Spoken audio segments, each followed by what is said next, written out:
Okay, so today is our Global Language-Based Area Studies seminar speaker. We have Dr. Joey Whitfield.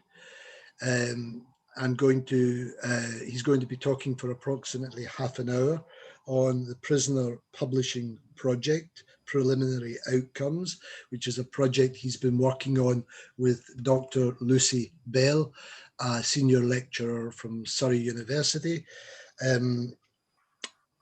Joey is known to many of us as a brilliant colleague and brilliant scholar, author of Prison Writing of Latin America, and a winner of many AHRC funds. Just a couple of points before we start. At the end of the session, you will be given a web seminar you'll be given a few questions. Did it work well? Is there anything that could be done better? If you could take 30 seconds to fill that in, we would be very grateful. I see Lucy is joining us now, so welcome Lucy, and thank you for coming to today's session. Now, as I say, Joey's going to talk for approximately half an hour. He's got a PowerPoint up and running, so I'm going to phase myself out. Lucy, you can stay in the picture by all means. You'll have to unmute yourself if you decide to contribute at any point during the talk. And with that, it's over to you, Joey. I'm going to stop my video and mute myself. Okay, thank you very much, Gordon, and thank you very much, colleagues and students, for coming along. So yeah, I'm just going to talk hopefully for only about half an hour, although I have actually got a slightly alarming number of slides, so I might end up going on a bit. But yeah, so I'm going to just talk about this project that Lucy and I have been doing for the past year now. And it's been a really interesting, useful exercise to try to put it into a half-hour talk, because as you'll see, it's quite a complicated and sort of a complicated project with lots of different collaborators and lots of different aspects to it, and lots of elements of it have had to change repeatedly. So kind of bringing it together into a bit of a narrative as it comes close to its end has been a kind of a useful thing to do. Yeah, and I'm glad that Lucy's been able to come along. I've put it together myself, but I'm sure there's probably things that I've missed out. Things that she could add if she wants to jump in if I make any really egregious mistakes. So yeah, I'm just going to spend most of the time talking or just explaining what we've done. There's a picture, Lucy.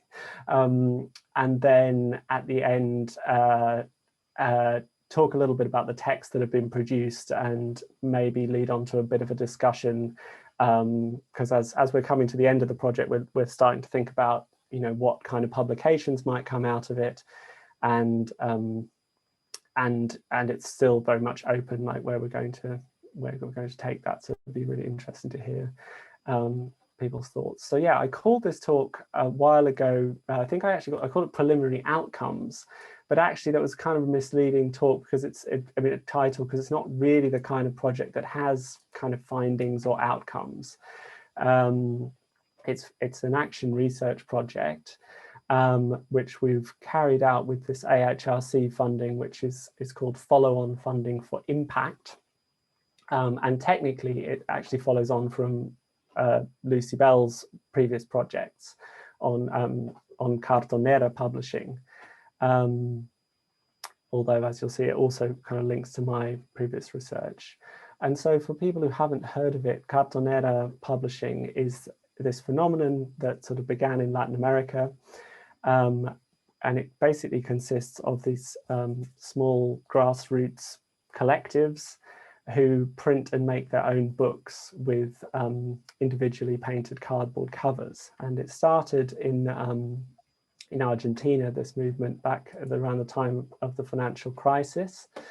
And the initial publishers were associated with the cartoneras, who are these waste pickers, people who live by collecting cardboard off the street. So it has this kind of ethics of kind of recycling and community building, and very much from the sort of the grassroots up. And so the kinds of books that get published typically by cartoneras, I mean, sometimes established authors have donated their texts to publishers, but typically the books that cartoneras make are books that would really never be published by conventional publishers. And you know, the books that are produced are also kind of unique art objects. They're very cheap to make and usually sold at very, very low costs. So there's this, you know, this kind of sustainable ethic behind them. And yeah, although it started in Argentina with Eloisa, Cartonera is now spread across Latin America, although there are also other Cartonera publishers in parts of Europe and I think it's South Africa, if I'm not wrong. And yeah, so there is this kind of international, very loosely constituted network of publishers. And so with this grant, well, it began, the story of the grant is that two of the cartoneros that Lucy had worked with in the past, who are based in Jalisco in Mexico, in the city of Guadalajara, who run, these two men, Sergio Fong and Israel Soberanes, who are depicted here, who both run their own kind of publishing imprints, although they mostly sort of publish books together, or they often publish together now, they were Cartonera publishers who Lucy had worked with and developed a really strong kind of working relationship with. And they started working in a prison, or went into a prison and did a book project sort of off their own bat. Because a friend of one of theirs, or was he a cousin? I can't remember. But anyway, an acquaintance of theirs ended up in prison. And friend was in prison and another friend worked in the prison. Right, yeah. So they went into prison and they started, and they made this book, produced a book of writing by people who were in this prison, which was called Espejo y Viento, Wind and Mirrors. And this kind of inspired Lucy to, well, get in touch with me in great excitement because she knew that I had also worked on prison writing. And we sort of started talking about, well, just about prison writing and about that book. And so we had the idea, it also, you know, gave her the idea for applying for this extra AHRC money. And we did this together. And our idea was to sort of bring the Cartonera publishers together with another grassroots collective who I had worked with since back when I had a lot more hair and was much more beautiful, as you can see in this picture, from I think 2013. So these are another Mexican group who also have a long history of publishing in prison called the Colectiva Editorial Hermanas en la Sombra. I think everyone in the audience is a Spanish speaker, but do kind of shout out in the chat if you're not. And these are, yeah, another grassroots collective who have a long, I think, at least 15-year history of working in this women's prison in Cuernavaca, in Morelos, which is another state in Mexico, just south of Mexico City. And they began as a kind of an activist project. I think originally, actually, Elena de Hoyos, who was sort of at the center of the collective, who's a kind of activist and writer and artist, had a job working in this women's prison as a sort of doing writing projects. But then she lost her job, but continued going in and running these workshops. And they had, a very different, they have a very different kind of approach to the cartoneros. They work over very long periods, and they have a very strong sort of kind of feminist vision. They've so far only worked in this one women's prison where they've developed very deep relationships with some of the women who've been inside for, in some cases, over a decade. And they have sort of collected other women along the way. So now the sort of the core group has 6 different women who are mainly activists and sort of anthropologists who kind of keep the whole show on the road. And they've published a lot of different, I think they published about 15 books in that time of all different kinds. and their work, yeah, they see it as being very political in the kind of the old sense of, I guess, sort of feminist consciousness raising. They call their writing escritura identitaria. And so they very much see their role, and they sort of quite closely direct the process in their writing workshops. Yeah, talk about the work of their group as transforming their own roles as anthropologists into narrators of the history of other women, and they very much see, I guess, the women in prison in Mexico as being there because of a sort of machista politics in society more broadly. And their books are sort of processes of consciousness raising, constructing solidarity and collective knowledge within prison. I mean, and yeah, and their way of working in the first book that they did, which was called Bajo la sombra del guamuchil, was quite interesting, where they their feminist intervention was to basically the literature workshops that they had been running were only attracting women who were kind of already literate, and there was a divide within the women's prison between the literate women and indigenous women who in some cases barely spoke Spanish and certainly couldn't read or write. And so they had the women in the literary workshop kind of do a process of testimonial sort of listening, and had them kind of systematically take down and write up the life histories of some of the indigenous women, and produce this book called Bajo la sombra del guamuchil, which, you know, came about through this very long process of kind of relationship building that kind of created community really within the prison between these two different groups who'd previously been not like communicating with each other. And yeah, and I wrote about this in my book and talked about how prison, which, as Daniel Roux writes, is a system which enjoins a preoccupation with interiority and the self within a system that atomizes its inmates. And I sort of talked about this book as a process which created solidarity and overcame that kind of atomization. And I also wrote about the Hermanas activities as creating a kind of, as being part of a genre which I identified at the time as a literature of solidarity.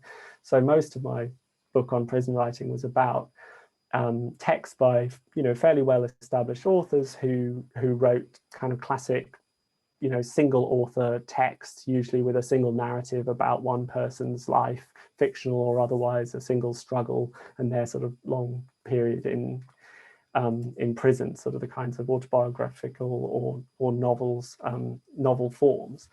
But I found when I was doing that research that there were a lot of little groups and NGOs across the continent that produced these texts, which I sort of didn't quite know what to do with really.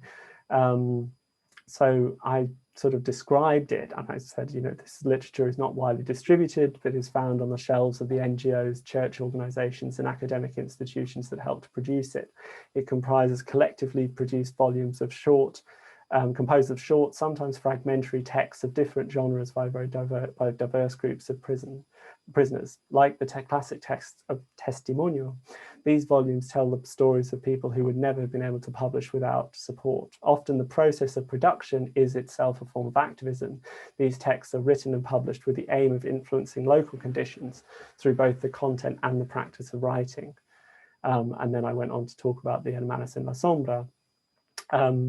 But, you know, what we've ended up doing in this project, to bring it back to that, is basically producing a lot more of these kinds of texts that pretty much exactly fit this description. And yeah, but within the project itself, we found ourselves working with these two groups, the Hermanas on the one hand and the Cartoneras on the other, who were very, should that be actually Cartoneros? I'm not sure, but anyway, who had different and initially quite clashing. I always call them cartoneras, and the book we're going to publish about, me and my anthropologist colleagues are going to publish, is going to be Cartonera Publishing in Latin America, to kind of, partly because it's editoriales cartoneras in the feminine, and partly to distinguish cartoneras from cartoneros, who are waste pickers. Oh, I see. Right. So I am correct here. That's good. I think, yeah, I think it's good.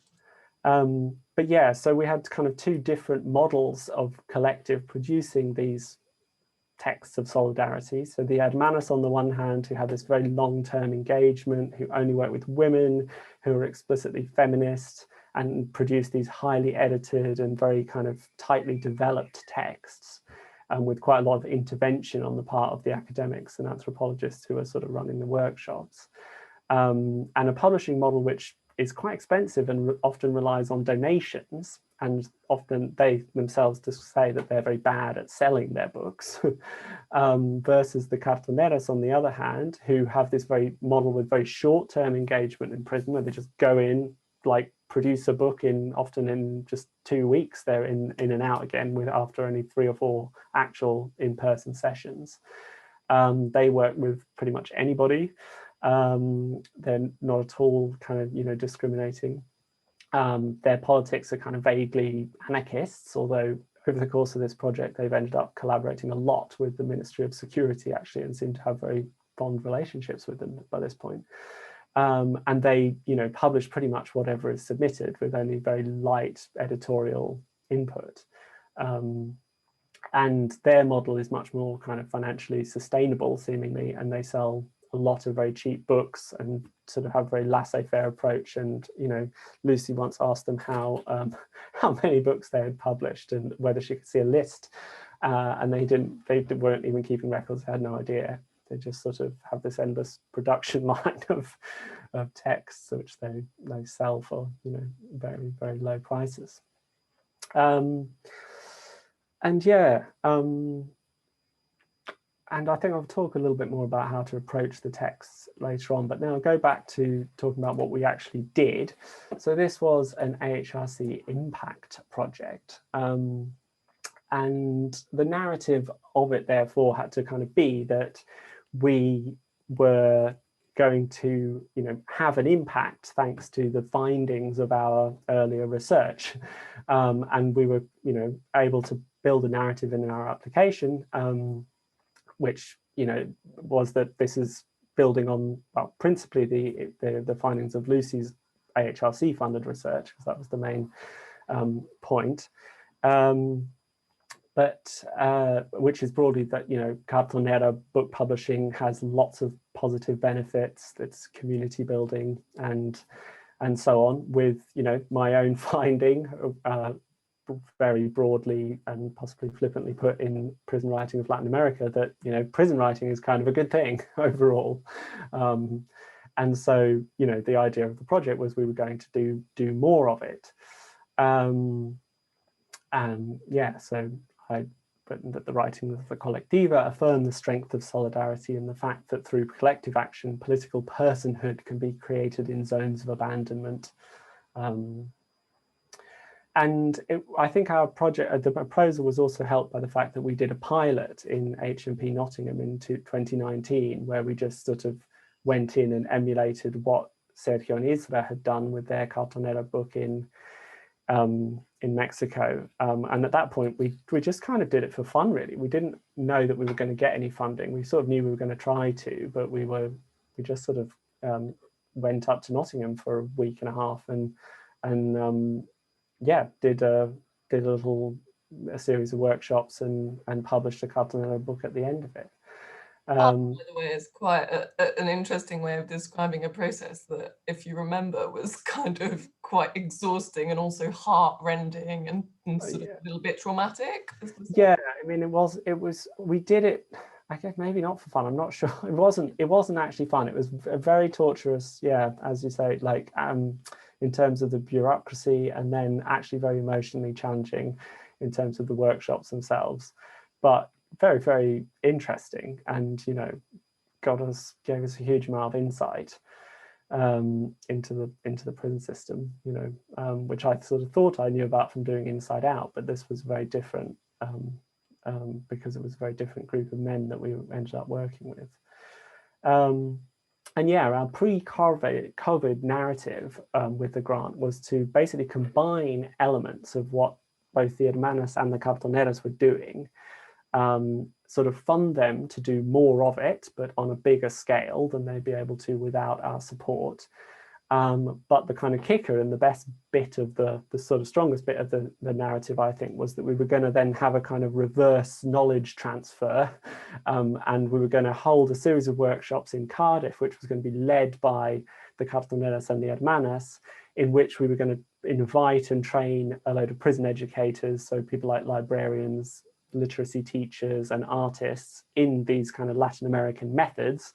And they would then go back and use them in 6 prisons in the UK. And so that was our narrative, and that of course couldn't happen because of COVID. But so we had to kind of rethink the whole thing. But what we also found, thanks to COVID, was that we ended up with loads of money because of course we were going to basically fritter most of the AHRC money away on flights. Which, you know, so suddenly we found ourselves with like tens of thousands more pounds, which was actually, it's actually been really good because it's allowed us to do lots more things. And also, you know, the bad thing was, of course, that COVID was very much, well, restricted our access to UK prisons. So instead we, well, I think I have different slides based on what the different groups did. It also restricted our idea, you know, was to create kind of relationship between the Cartoneras and the Hermanas, because we could see the strengths and weaknesses in both their models. And we hoped that by bringing them together, they would talk to each other and maybe kind of, you know, learn from each other. And initially it seemed like that was going to be absolutely impossible. And we had some online meetings with them, and they were just on such different pages that we thought we'll just let them get on with their own different projects to the best of what they can do, really, given the circumstances. So what happened? Oh, well, I don't know why I've got that next, but yeah, basically in the UK, we decided to, we talked with our people in Cardiff, and they told us the only way we would be able to do our project was if we did it all entirely online, and they suggested we make a DVD because there's no internet in prisons, but there are DVD players. So we produced a kind of DVD version of what we wanted to do, although it ended up being quite a lot different. In Cuernavaca, the Hermanas decided to move entirely online and work mostly with women who were formally incarcerated. But in Jalisco, there was a brief pause, but then the prisons sort of decided they were going to carry on with their educational activities. And so the Cartoneras were able to continue to go in. We also, maybe worth mentioning, I think I probably bragged about this enough, actually. I think everybody in the audience knows about this, but we also got this extra funding from the AHRC to produce this BBC film, which, yeah, I think probably most people have now seen, so I won't necessarily talk about that anymore, but that is quite nice if you haven't seen it. And so, yeah, what the Hermanas did was they decided, yeah, to work through this organization called Mujeres de Luz, which is sort of affiliated to them, and which is, well, it's a bit hard to, still not entirely sure what exactly it is, but it's linked to this group of run by women who had been in prison, and who now run a kind of a sort of safe house for women who have just come out of prison, or who they describe as being at risk of going to prison. So women who have addictions, basically, or having problems with addiction. And they decided that given they weren't going to be able to expand and go into multiple prisons as they'd kind of hoped, they were going to change the course they were doing and instead design a course that was sort of a meta course where they were going to train everyone on their course how to be facilitators in their method, and also to create a manual based on their 15 years of experience, which is called the Manual para la Intervención Feminista de Escritura Identitaria en espacios donde se vive violencia. And they used some of the money that they got from us to get the women that they were working with hooked up with tech and get internet connections. They also did their own fundraising and managed to run this whole course entirely over Zoom, which sounds like it was very difficult given that a lot of the women, you know, had no internet connections in their houses, so they had to do a huge amount of logistics and yeah, it's been very impressive, but it's kind of ongoing, and we're also, they're going to use the last bit of funding that we've secured for them to fund some of the women that they have taught in their method to run their own versions of the course, and they're going to facilitate those and sort of mentor them. So they're sort of empowering this new generation of course facilitators. And they are also going to do what we initially envisaged, right, which is go to work with the partners in Jalisco, the Cartoneras, yeah, and run these training workshops to introduce the feminist ethic of writing and collaborative work, where the anarchists had previously been. yeah. No, that's right. In the UK, we've had to, as I say, make this DVD, and so we created a DVD with a kind of writing course on it, which includes some of the Latin Americans and their methods, but we also kind of took advantage of the Zoom, everybody of the world being on Zoom, to invite a lot of people from all around the world and create a really sort of diverse range of contributors. So we got people from South Africa, from Indonesia, from India, and all sorts of different genres, and created quite a kind of a rich resource, which we produced, I think, 250 copies of, and sent out for free to lots more prisons than we'd originally planned to work with. And we also, yeah, made this kind of a course book that accompanies the DVD. So the idea is that, yeah, we've sent it to lots of people who are already teaching either art or literacy in UK prisons and who can use it as a resource. And we sort of publicized it through Cursler Arts, which is a charity that promotes, well, it organizes these annual prizes in arts and prison writing. So we sort of tried to tie it to their prize system. So we've actually we finished it back in March, I think, sent it out in February or March, and we haven't had that much back. We've got we know that a lot of prisons are using it, and we're sort of encouraging them to send what they produce.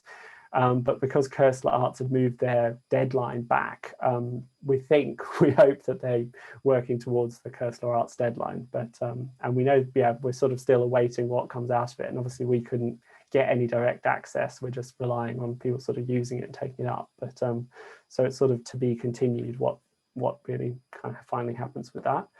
And meanwhile, in Jalisco, they've just gone kind of full steam ahead, the Cartoneras, and they've produced, I think, 5 books in 5 different prisons. And they've, yeah, developed a very good relationship with the Ministry of Security. And every book launch that they have is sort of, as you can see, like they get a lot of press. They've been on TV and in online media and on the radio. The Ministry of Culture has produced 3 kind of short films, or 2 short films about it, about their projects as well. And the sort of education people in the Ministry of Security, which runs the prisons there, have been, yeah, very, very pleased with the project and very open to it. And we've given some of our funding to equipment to make it kind of long term, so the prisons can continue producing texts and running kind of CARTONERA workshops with basically kind of funded them to buy some computers. Yeah, they actually sent me a photo on Facebook of the 6 HP computers they had just bought and the 6 HP printers, which are just about to be distributed across the prisons.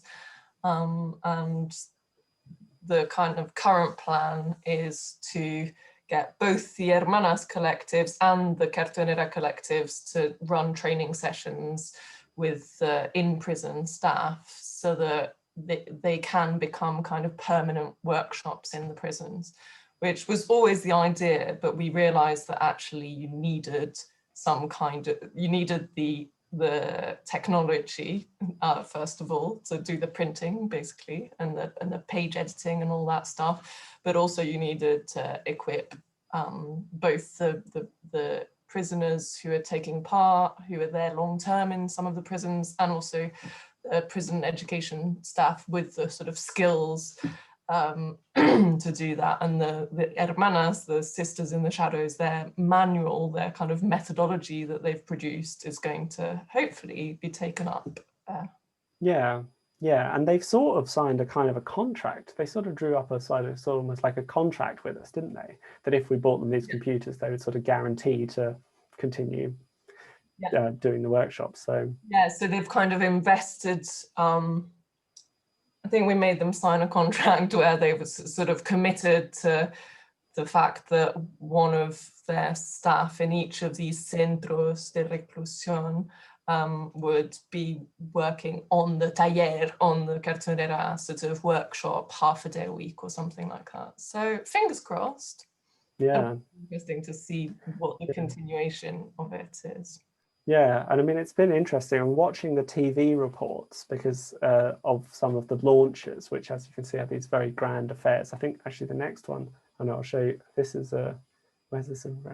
One of them in the women's prison looks like it's a wedding. There's absolutely hilarious launches. But yeah, like the director of sort of rehabilitation or reinsertion is very, very keen on the whole project, and he sort of takes a lot of credit for it himself, doesn't he? But we don't mind, because the important thing is that it's happening. Another thing we've done that we wouldn't have done had it not been for COVID is we've had some events which have ended up, you know, not being in Cardiff or in Mexico as they would have been. Instead, they've been online and been open to people from across Latin America. So we've met and brought together, sort of by accident, just lots of different people working in similar little kind of publishing projects in different prisons. And I guess and they have started going to each other's events and sort of doing their own things, collaborating with each other. The most sort of interesting of which, or most exciting maybe, is this this book. So in the most recent meeting we had, because we're also spending some of the money on a website for this international network of editors, writers and researchers of prison literature that we've sort of set up. A guy from Argentina who is a sort of very impressive prison activist and kind of culture activist who's been working in this one prison for years and years, a very grim situation. Sort of did a kind of a plea to Lucy and I about this book that he wants to publish called Espectros del Pabellón, El hedor de la tortura. And his sort of catchphrase is, you know, diffusion is protection. So, you know, if I can get this book out there, I'll sort of be protecting the people in this pavilion, in which conditions are apparently absolutely awful. And he sort of said, you know, can you... Sorry. It was kind of his plea was because yet another of his pibes, as he calls them in his Argentine slang, another one of his boys was killed in a prison the week before that meeting, and so that was why he kind of made a desperate call for this, for somebody to find him a publisher. Yeah, and sort of, you know, he wants to get these people's stories published by the best possible publisher, so that he thinks, you know, that they will be protected. And we sort of, you know, weren't really able to help him in the way that we wanted to. We did sort of send a few emails, but you know, we don't have connections with big Spanish publishing houses or anything like that, but instead the cartoneras who were in the meeting sort of got in touch with him and said, well, look, we can publish this, and we've got all these other connections from across all different Latin American publishers, and we'll all publish our own edition. We'll publish the same edition, but we'll all well, they sort of use the same text, but they'll all publish different versions of it as a kind of massive co-edition. And this is the kind of frontispiece. So you can see all the logos of the different presses that are going to be publishing it. And he's absolutely thrilled. So, you know, not thanks to us really at all, but thanks to the project. Yeah, it is going to come out in all these different countries in some form. So that's been very cool. And another thing, so just really quickly still to come, we've got an edition of Latin American prison stories in translation called Stories from the Latin American Prison, which is going to include also some text by quite well-known prison writers such as Jose Leon Sanchez, who has donated one of his short stories. We've got Spanish and English language podcasts coming out, which will sort of reflect on the text that we've produced, and also peer-reviewed publications, probably co-written, thanks to a contact we've developed in the Prison Reform Trust, who's approached us sort of separately and asked if we can co-write something with some formerly imprisoned people. So that's still to come. And then I think I have been, as predicted, been going on for 35 minutes now. The last bit, I suppose, I do have a couple of kind of concluding thoughts and reflections. So one is about, you know, our kind of aim with this project. And, you know, we wanted to do this sort of as ethically as possible, and to have it, if not a kind of decolonial kind of ethic, then at least do it as a, you know, in a way that was as good for our collaborators and for the people that we're working with as possible. And I was kind of pleased with myself when I found this quotation where Leanne Simpson, who's an Indigenous Canadian activist, where she's asked, you know, what is the opposite of extractivist research? And she says, well, extraction and assimilation go together. Colonialism and capitalism are based on extracting and assimilating. The alternative is deep reciprocity, its respect, its relationship, and its local. And I do think we have pretty much managed to do that in this project. It's, yeah, certainly kind of maintained very respectful and built kind of better relationships with everyone we've been working with. I think we've done it quite responsibly, and we've made it as local as possible for an international project, because we are also working in Cardiff Prison, and they had the idea for the whole the DVD, which we think could well be a success. And I suppose the final kind of reflections are that relationships are very much worth nurturing in the very long term. So I've known the Hermanas since 2013. And my relationship with them professionally really kind of was deepened and strengthened because I wrote about them in very positive terms. So, you know, and that has, I think, been quite impactful to them as a collective, just having someone on the other side of the world sort of appreciating their work. And yeah, so research conducted in a spirit of co-creation and solidarity can be very rewarding, not extractivist. And we can kind of use our positions and privileges for good, basically. Also, it's much easier to operate in Mexican prisons than in UK prisons. So I don't know, I did have some actual extracts, because I think maybe the more literary minded of you might be interested in what the texts are actually like. And this is sort of the question that is sort of facing Lucy and I now when we think about what kind of peer-reviewed publications to write about this, is sort of how to approach them. And so I could just talk a little bit about what they're like. And it's difficult because they're, you know, we have, I don't know, probably 60 or 70 different writers represented, in some cases in tiny little fragments. So, you know, the themes are, there isn't a sort of overarching kind of coherence to these texts in a way. Themes are very, very eclectic. So there's sort of family, redemption, the horrors of prison, also the benefits of prison. often there's a narrative about kind of warning to society. Some of them are quite environmentalist. You know, mental health obviously comes up quite a lot. Religion and God comes up a lot. Childhood problems, kind of fantasies, and then there's even one which is a sort of reactionary screed. And formally, we've got kind of poetry, these sort of, I guess, recollections, kind of anecdotes. Often like they read, like, to me, like prayers, I think, which is interesting when you think about the kind of discourse that is available to people who possibly haven't ever, you know, written before, or kind of just, yeah, sort of exhortations. So in approaching it, I mean, Lucy has kind of pioneered this sort of combination of ethnographic and literary analysis, which she's called transformal, a kind of transformal methodological approach. She's also been, we've been thinking about kind of new modes of reading that kind of go beyond the idea that the critic is there just to sort of critique and evaluate in terms of a kind of hierarchy of good to bad literature. That's a massive simplification, but I mean, you can't really read these texts in the sort of conventional way, I don't think.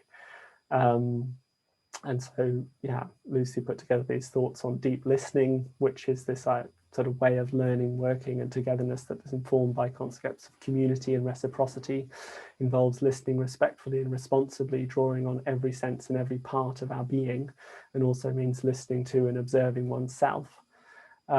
Which I've been sort of thinking about a little bit, and you know, I think it's quite difficult to do when you have been trained as a sort of a formal literary critic. When approaching these kinds of texts, it's difficult to do away with the prejudices and the yeah, kind of beliefs that have been inculcated in you, which is possibly why I think it would be good to do these as co-written, to try to co-write these texts, because I think it'll be good to be sort of shaken out of our set ways of thinking, really, when approaching them. So I don't know, I mean, I have just a few little extracts, or just to give people a tiny flavour. So from the first text that was produced, I think this is from Soñar Despierta, a very simple kind of poem called La Flor. La flor es bonita y hermosa y te da pétalos hermosos, rosas hermosas. Si una planta ya no la riegas, se seca y se queda sin fin, se marchita totalmente hasta que se desaparece. Y si estás regándola, se pone hermosa y bonita con bastantes ramas y rosas bonitas. Which is just, yeah, very short, which I picked because it was so short, really. But, you know, it's just a kind of sweet little poem, maybe about the importance of kind of caring for people. I don't know. And by contrast, you know, this one really does stand out because it's completely atypical, really. But we have this one, which is this sort of very odd reactionary, sort of fascistic sounding screed by this guy who calls himself Rey Fernando. This isn't the worst bit of it, but he begins, el libro está escrito para muy poca gente. Este libro, sorry, para los verdaderos pensadores. Quizás no ha nacido todavía ninguno de ellos, porque lo que se entiende hoy por filosofía y lo que es un verdadero filósofo está lejos de lo que significa pensar libremente con espíritu crítico y reflexivo, capaz de crear y de ampliar un conocimiento que no se apegue a ninguna doctrina o escuela filosófica. Esos podrían ser los únicos que comprenden mi visión. And it goes on with this sort of, yeah, just this sort of almost kind of, I think he's aiming for something a bit like Nietzsche, but it's sort of, it comes across as him being supremely sort of arrogant and generally sort of supremacist about his own incredible thought, although it's not really clear what the substance of that really is. But yeah, so, you know, we've got these, it's just very, very eclectic. I mean, I think my favorite one is this sort of collectively written poem, which goes off, in which every verse begins with this same line, which is actually from a line by the feminist writer and poet Rosario Castellanos, ¿Quién eres tú que traes antifaz de belleza? And it's a very, very long poem with sort of 20 or 30 verses, I think seemingly each written by a different person. And you know, it's sort of, yeah, I kind of epitomizes that idea of literature of solidarity, in that it's a kind of collectively produced vision of what it means to be a woman, which is very sort of plural at the same time. And yeah, sort of plural and inclusive.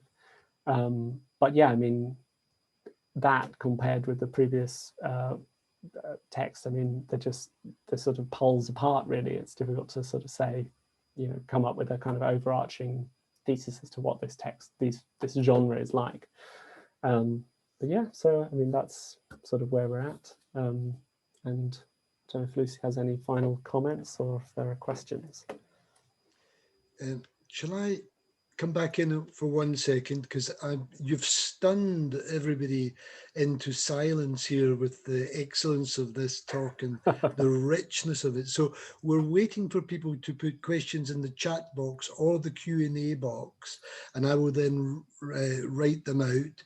I've got a couple of things I could ask, but I think it would be good, actually, Lucy, if you want to just give us a few of your thoughts before and it gives people a little bit of time to write a question, but just for a couple of minutes, or whatever you want to add, feel free, perhaps.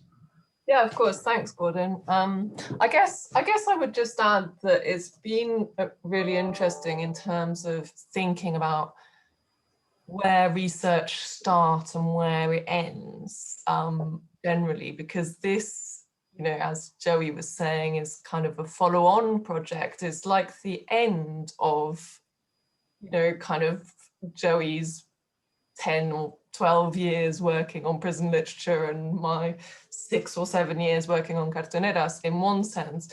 But on the other hand, working in this kind of real sort of action-based manner, basically doing lots of practical activities with our partners in Mexico. So, you know, Joey's talked about most of them here, so creating educational resources, manuals, DVDs, but also a website, which has kind of meant coming together as a group of people and having meetings and discussions. All of that is actually generating so much material, apart from, let alone the kind of texts are actually coming out of this. All of the discussions and the meetings and the Zooms are all very, very productive. And actually I could imagine, you know, not only a couple of journal articles, but sort of a next co-authored monograph coming. Hope your boss isn't there, Joey. Not making any promises we can't keep. But, you know, it's what I'm saying is that it was an impact project, but I think doing this kind of impact, as Joey says, is rewarding, not only because you sort of see directly the kind of benefits that people are getting from your work and from these collaborations, but also because it's generating loads of ideas that will eventually turn into further output, academic outputs, and also co-written outputs, which I think, you know, we don't do so much in the arts and humanities, but I've done it increasingly over the last few years, and think it's just such a productive way of working, especially co-writing with people who, as Joey says, have different kind of underlying assumptions and sort of cultural baggages to ourselves. Muted, Gordon. Okay, sorry. Fascinating. Thanks very much for that, Lucy. And I am Joey's line manager, but I managed to write down what you said just in time, so we're okay. I've got a question from Rachel Beanie, who always asks good questions, so I owe her several pints of beer now. And she just says, it's fascinating, so interesting, your talk. My question is, I know you have previously brought this kind of work to your teaching in universities. Do you plan to do this again with this recent work? I think it's primarily at you, Joey, but it's possibly also directed at you, Lucy. I'm not sure whether how it fits with your teaching. Well, actually, Lucy has used this specifically more directly in her translation teaching, right? But yeah, I mean, this is actually a different project to the inside out teaching that I was doing. in Cardiff prison, which was, yeah, also obviously related to prison, but it wasn't to do with publishing or creative writing. But, you know, the relationships that I built through that have been crucial to our, to how this project has unfolded in the UK. I do teach the texts by the Hermanas en la Sombra in my final year course, but actually, yeah, I think, yeah, Lucy has used them in translation classes, haven't you? Yeah, I mean, because of the grassroots publishing element of it and the international element of it, what I've found our students really love is getting involved in the translation so that they then become published authors of not only texts that are kind of way out there in terms of the kind of things that we'd usually get them translating, but also kind of an opportunity to, you know, do kind of community translation. And I sell it to them as an extra line on their CV in the process. And then our cartoneras, so that's, for example, how Espejo y Viento, that's the first text that came out of Puente Grande in Jalisco, that's how that became Wind and Mirrors, and that book is now in the British Library, so which my students really like. That's fascinating. I have actually got 2 more questions here, possibly another one. I'm going to take them in reverse order. Jesus has asked, commented, absolutely brilliant project and talk, congratulations. Can you tell me a bit more about the reception of the initiative in UK prisons? Well, it's hard. It's a bit tricky because we haven't had any direct contact. You know, what we've had enthusiasm from quite a lot of people, and people, especially in the education, well, the skills and learning departments in different prisons, where they're often quite, you know, very happy with anybody turning up with any kind of content and curriculum sort of stimulation that, yeah, so we've had, you know, we put this advert out for the DVD, but it probably helped that it was free, in the Kerstler magazine, and we had a lot of people writing to us as a sort of avalanche of requests with great enthusiasm. But as I say, we haven't had that many texts back. And I do think, you know, in UK prisons, it's been really, really, really tough in the COVID conditions. So some of our, you know, a lot of the guys have been locked down, you know, 23 hours a day, which is normally like an extra punishment. And they've been in those conditions for like a year. And the education teams have been sort of doing these distraction packs and sort of pushing them through the door, basically, but they weren't having any direct contact. So I think there is now more direct contact. And I think, yeah, we know some prisons are definitely using our materials and they seem pleased, but we don't know. I mean, I do have a tiny bit of evidence there is positive reception from the imprisoned people themselves. Oh, that's true. There's a woman from Downview prison in Surrey or Hampshire. I should know, I live there. She's just, they just sent me a few photos before they're about to sort of photocopy everything and send it over to my house, and just so that we can see what they've been up to. And there's this one imprisoned woman who apparently sort of has produced a sort of magnum opus of work, and as she writes, she kind of also makes these comments in sort of bubbles on the process of writing. And so the one that we've got a photo of, I'm trying to decipher it as I speak here, is, I'm now really glad I've started this course, ! I'm learning how to teach others how to make positive change, which is interesting because I don't think they even share cells at Downview, so I'm not sure how she's doing that, you know, how that interaction is happening. The rhyming will make it easy for people to remember what parts they feel a connection to. I'm really enjoying the different topics the book gives you ideas for. So there's a tiny bit of feedback. So it sounds like it's sort of going down well. Let's see. That is very good news. You've managed to get those comment bubbles. That's great. Charlotte Hammond has got a question. Ellen's had to leave saying what a great project you've got. Charlotte has said, fantastic project. I am interested in how you plan to write in ethnographic observations and conservations? Question mark. Conversations, yes. Sorry, yeah, that's perhaps you could say some more about a transformal approach, which sounds intriguing. It's probably going to be more for you, Lucy.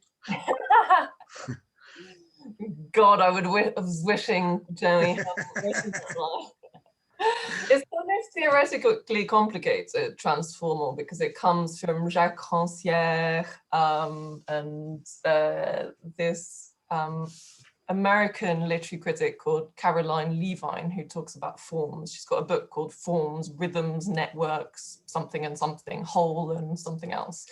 And basically the idea that it came from a kind of practical problem of working with two anthropologists and me as a literary critic, and sort of trying to work out how, it ties with the second part of that question, actually, how to draw in the ethnography element with the sort of literary readings. And the idea of transformal is that actually maybe we don't have to see literary form and artistic form as so separate to sort of social formations. So for example, you know, like the shape of a classroom, you know, whether you put your desks sort of horizontal, sort of looking forward or in a horseshoe formation, for example, then affects the way that people interact with each other. And Caroline Levine would say, well, that's a form. And so we took that idea of, you know, kind of a broadened understanding of form to be quite a useful tool for us to work together as literary critics literary critics and anthropologists in a context where actually they're making books not because they really want to become best-selling authors, but because they want to change their lives. That's what they want to do. They want to change their communities, they want to have better lives, they want to get more visibility. And so everything they do has a social and political dimension. And thinking that way allows you to sort of map across the kind of forms of the texts and the art works that they produce and the social forms that kind of result from that. And so I guess Joey and I will kind of carry on, well, we are carrying on working that way, even the forms in which we are working. So for example, we're trying to work in quite a horizontal way where nobody is kind of imposing decisions and leading, you know, we don't sort of say Lucy Bell is leading the project. Actually, it's, you know, like we are all partners in this research project, and as much our Latin American partners and our imprisoned writers are all kind of partners in the kind of co-building of knowledge in this sort of decolonial framework, I guess. So in practice, I think that working in that way does allow you to kind of organically draw together. And it's not even ethnography anymore, because you're not exactly sort of sitting there observing what's happening. You're taking part in meetings where these things come out. You just happen to be recording those meetings with everybody's consent. And so all of those kind of activities become part of the research, just as then reading the books then become part of the research. And then hopefully after this very long drawn out process, you end up with some academic and peer-reviewed outputs, which then hopefully, in order to stay in line with the ethics of the project, are also going to be open access, and you can also translate into Spanish and get published in CARTONERA formats to be part of the collections of the people that you're working with. That's sort of the idea. We've run out of questions from the audience, so I'm going to have to ask something, but you've actually answered all my questions in reality, one of the things I was thinking about last week or a couple of weeks ago, we had a film about Haitian women who were market gardeners making a profit and so on. And it was very clear that the motive was profit. And you've said there, Lucy, that the motive behind, you know, people active in this is to change their lives. But I'm guessing there must be a spectrum of motives. There must be some people who are trying to either make a name for themselves, make money, or whatever else. I mean, have you looked at how many of these works are written in the first person, and how, you know, are they about their own life experiences of crime? And do you have a sense in which there are particular, I mean, you mentioned that some prisoners are literate and some are not. I mean, are these long-term prisoners? Are they short-term? Are they in for violent crime? Are they political prisoners? Do you have any sense in which there's some kind of correlation between what comes out in terms of literary output and what these people did originally? No. No? No, well, we have no idea why they are there, you know, and they're semi-anonymized. So we're just sort of, you know, I mean, it could be that but some of them do tell you in their stories about being sicarios, right? That's true. I mean, one of the collections, which actually comes from a youth, kind of a young person's prison, which is, I guess, it's not that young though, is it? It goes up to, I think, 22. And most of those, and it's a men's one, so it's young men, and most of them have that kind of, I'm writing this so that you don't make the same mistakes I do. I did really bad things, kind of, and this is how I got into it. So they are telling those kinds of stories.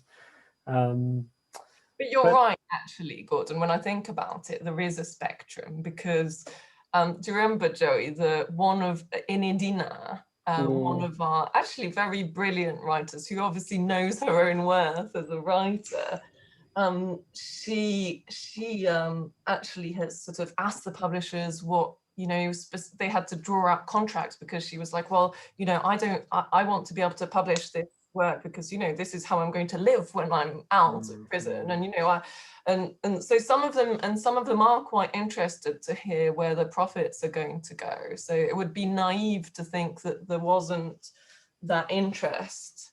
It's just that realistically, for our imprisoned writers, that's not what's going to provide them an income either within or outside prison. I mean, the CARTONERA publishing model, how that works is that how it financially works when it's not being subsidized by us, is that they produce the books, they take the author's texts, and they produce the books and basically give the authors half the text, don't they? And keep half themselves. And then they sell half of them and the authors can sell half of them. So it is possible, you know, that when these people come out, they will be able to get in touch with these, with the cartoneras and maybe do that. Another thing is, it's not financial so much, but it is related to that in terms of motives for doing it, is that in Jalisco, they have this quite progressive system called, that the governor that we're working with has introduced, called reinserción segunda oportunidad. And basically there's this sort of axis of 6 different types of activity you can carry out. So it's like education, work, sport, and then the arts is one of them. And there are 6 of them.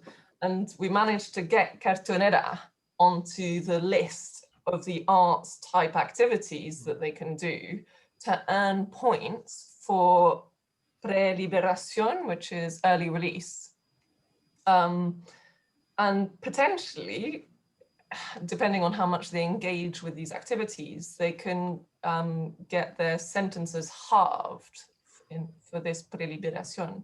So that's actually a massive incentive, and it was a massive achievement for our CARTONERA partners to kind of get CARTONERA approved by the governor as one of the means through which they could achieve preliberación. So that is another incentive for them. That's absolutely fascinating, because you've also mentioned that in British prisons, maybe there's less in the way of output, but maybe there's a motivational thing that is needed in British prisons as well, linked to if you can produce something, maybe, I don't know. Yeah, well, there is actually, they have a system in British prisons which is actually ruled by an algorithm now, which keeps track of every prisoner and all of their activities. So how much they're engaging with education would be one of them, actually. And then it comes up with a sort of number at the end, which goes into deciding things such as when they can go to a lower security prison and ultimately when they can go out on probation. So yeah, there is an equivalent thing here, which I mean, I don't think it would be as direct, the relationship here, but it would, it would be like whether they're engaging with education, full stop. But Javier's got another question. Yes, have you? Thank you for the talk, says Javier.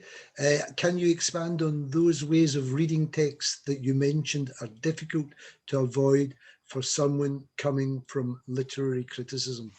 Can you expand on those ways of reading texts that are mentioned? Well, I think that it boils down to the idea that the literary critic is essentially above the text. That there's a kind of kind of hierarchy, right? And that part of the job of the literary critic is to sort of evaluate and say whether this text is good or bad, or appreciate the kind of great works of literary art. Which obviously, I mean, maybe that's a kind of a simplification of what, obviously critics do all sorts of different things these days.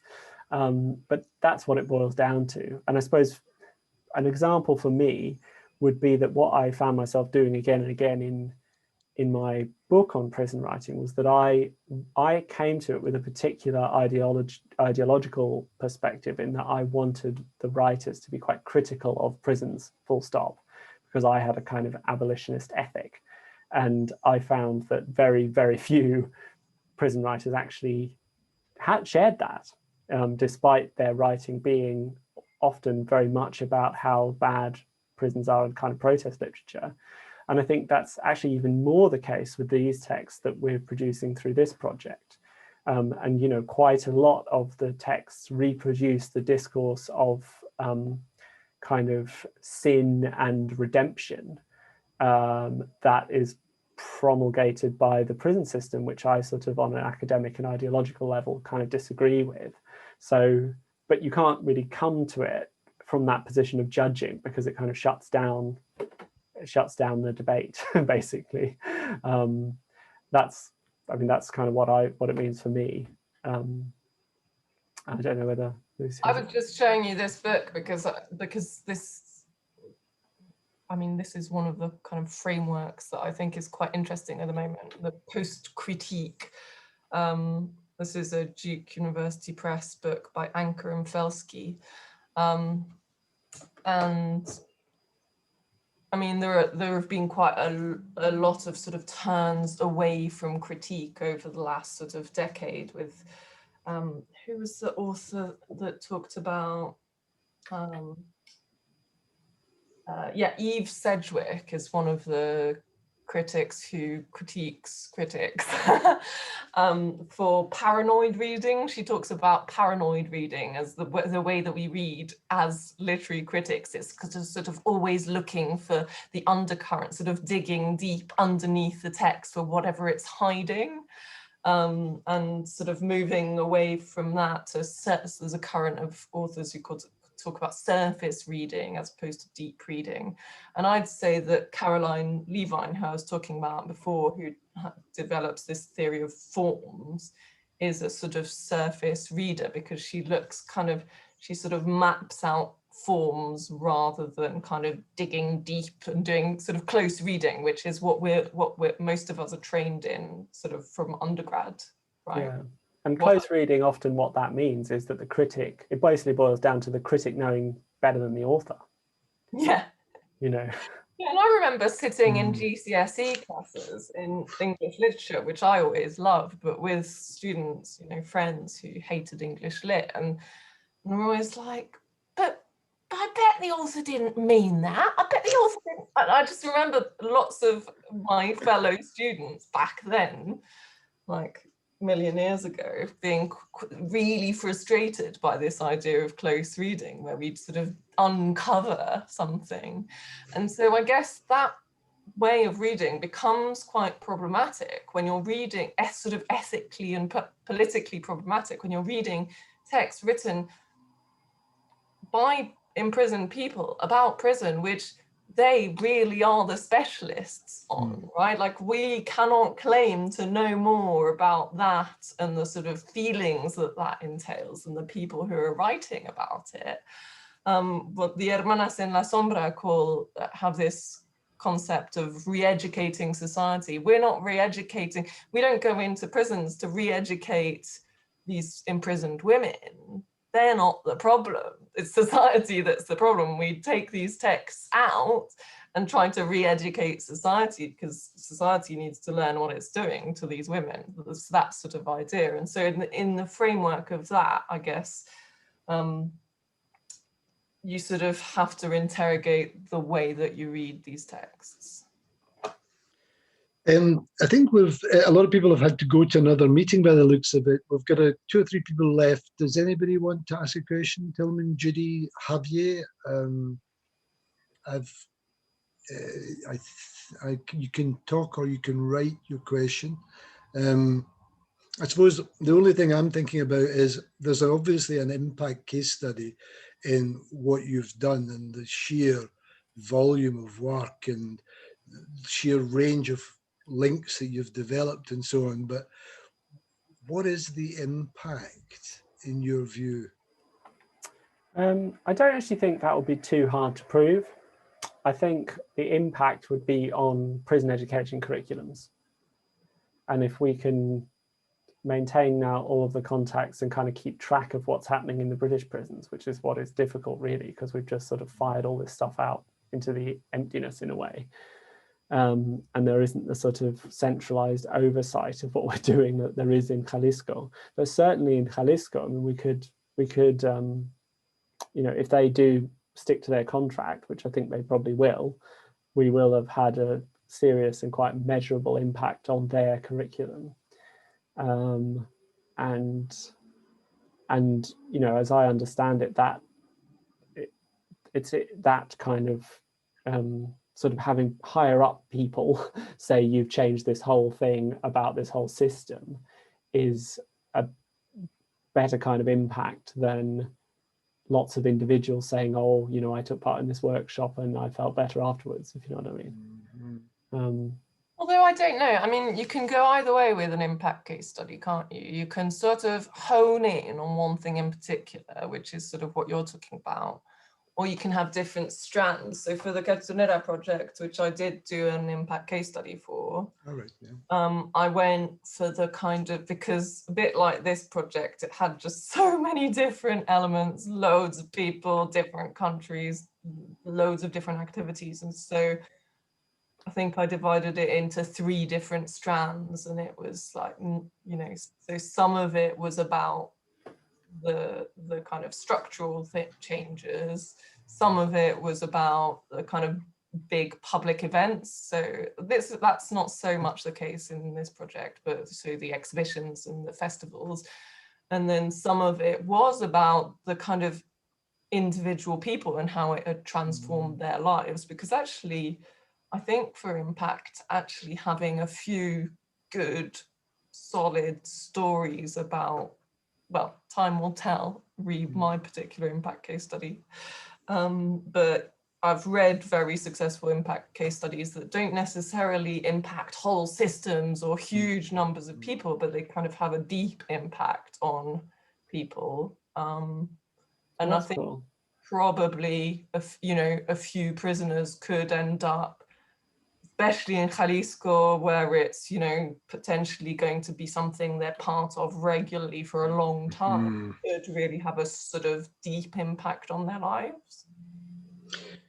I think that's right. I think the sustainability of it is important as well, and you know, and of course linking it back to your research, which I think is straightforward. I think it's a fantastic project, absolutely wonderful. You know, now I'm just looking and I'm seeing a lot of people thanking you, but nobody else asking questions.